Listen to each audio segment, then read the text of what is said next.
Gen Z ने RBI के भी पसीने छुड़ा दिए हैं। आमतौर पर लोग घर, कार या और जरूरतों के लिए लोन लेते हैं, लेकिन जेनजी वो लोन लेकर मौज मस्ती में व्यस्त है। वो बाय आउट पे लेटर के सिद्धांत के साथ अपनी हॉबी पूरी करने में लगे हैं, जिस पर आरबीआई ने चिंता जताई है।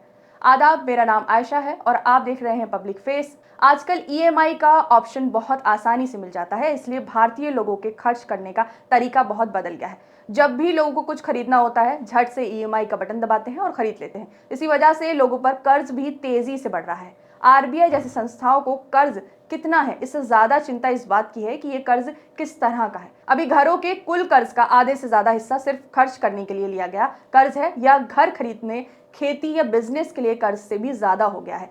आंकड़े भी यही बताते हैं। मार्च 2025 में घर खरीदने के अलावा बाकी सब चीजों के लिए लिया गया लोन कुल घरेलू लोन का 54.9% था। मार्च 2026 आते आते ये बढ़कर 58.4% हो गया। वित्त मंत्रालय के मुताबिक एक व्यक्ति पर औसतन बकाये लोन भी बढ़ गया है। 2018 में ये 3,41,000 था, जो अब बढ़कर 4,78,000 रुपए हो गया है। कुछ तरह के लोन तो और भी तेजी से बढ़ रहे हैं। सोने के गहने गिरवी रखकर लिया गया लोन 2022 में 74,738 करोड़ रुपए था, जो मार्च 2026 में बढ़कर 4,61,00,000 करोड़ रुपए हो गया है। वहीं दूसरी तरफ बिना किसी चीज को गिरवी रखे लिया गया पर्सनल लोन भी 9.02 लाख करोड़ से बढ़कर 17.32 लाख करोड़ रुपए हो गया है। यानी लोगों का खर्च बढ़ने से भी बड़ा खतरा पैदा हो रहा है। फिलहाल भारत की बैंकिंग व्यवस्था के लिए यह कर्ज खतरनाक स्तर पर नहीं है, लेकिन आरबीआई ने चेतावनी दी है कि इस बढ़ते कर्ज पर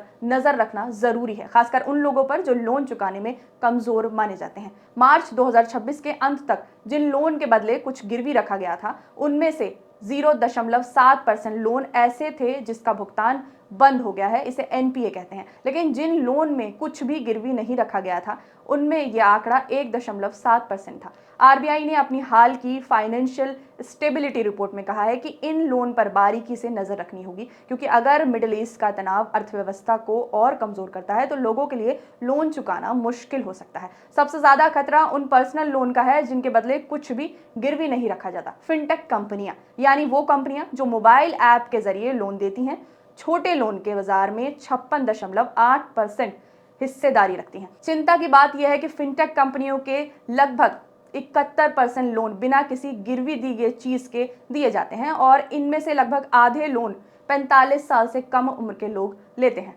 अब जरा उधार लेने वालों की तस्वीर समझिए। सिविल ट्रांस यूनियन के मुताबिक लोन लेने के काबिल लोगों में से जो लोग असल में उधार ले रहे हैं, उनकी संख्या 10 साल पहले 11% थी, जो अब बढ़कर 28% हो गई है। देश में लोन लेने लायक करीब 89 करोड़ लोग हैं। इनमें से करीब 1/3 लोगों ने या तो पिछले साल लोन लिया है, या उनका लोन अभी चल रहा है, या वो ईएमआई और क्रेडिट कार्ड का बिल भर रहे हैं। इनमें से करीब आधे लोगों ने सिर्फ खर्च करने के लिए लोन लिया, जैसे क्रेडिट कार्ड या पर्सनल लोन। वहीं सिर्फ 10% लोगों ने बिजनेस के लिए लोन लिया।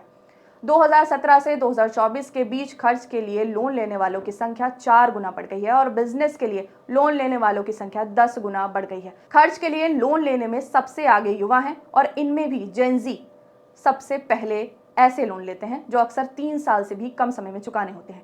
इन आंकड़ों में एक बड़ी चिंता छिपी है। एक क्रेडिट ब्यूरो के अधिकारी का कहना है कि हमें लगातार ये देखते रहना होगा कि लोन को बढ़ावा देने के चक्कर में कहीं हम गलत तरीके से दिए जाने वाले लोन को तो बढ़ावा नहीं दे रहे। दूसरी बड़ी बात, लोन चुकाने की क्षमता, खासकर युवा उधारकर्ताओं जैसे कुछ समूहों में, जहां कर्ज का बोझ काफी बढ़ गया है। खर्च के लिए दिए गए लोन में अक्सर लोन देने वाली कंपनी ये ठीक से जांच नहीं कर पाती कि उधार लेने वाले की कमाई कितनी है, या पहले से मौजूद कर्ज को कभी भी वो जांचती नहीं है। ये नया लोन चुका कैसे पाएंगे, इसकी भी जांच नहीं होती। जरूरत से ज्यादा लोन लेने वाले लोगों की संख्या पिछले 10 साल में 3 गुना बढ़ गई है, और ये समस्या खासकर युवाओं में ज्यादा देखी जा रही है। देश में लोन लेने वाले जो युवा थे, उनकी जो हिस्सेदारी थी 2017 में वो 33% थी, जो 2026 में बढ़कर 39% हो गई है। कुल मिलाकर ये ट्रेंड बताता है कि लोग अब भविष्य के लिए संपत्ति बनाने की बजाय तुरंत खर्च करने के लिए ज्यादा लोन ले रहे हैं। पिछले वित्त वर्ष में क्रेडिट कार्ड का बकाया लोन 3 लाख करोड़ रुपए को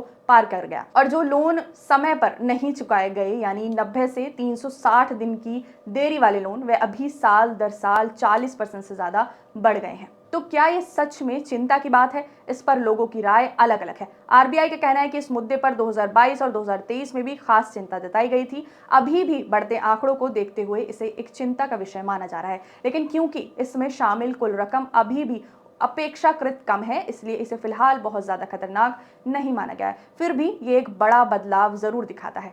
जेन जी में अभी जियो बाद में चुकाव वाली सोच तेजी से बढ़ रही है और इस वजह से कर्ज भी बढ़ रहा है और इसीलिए आरबीआई की चिंता भी बढ़ रही है। आप इस वीडियो पे क्या सोचते हैं? कमेंट्स में जरूर बताइए। बने रहिए पब्लिक फेस के साथ।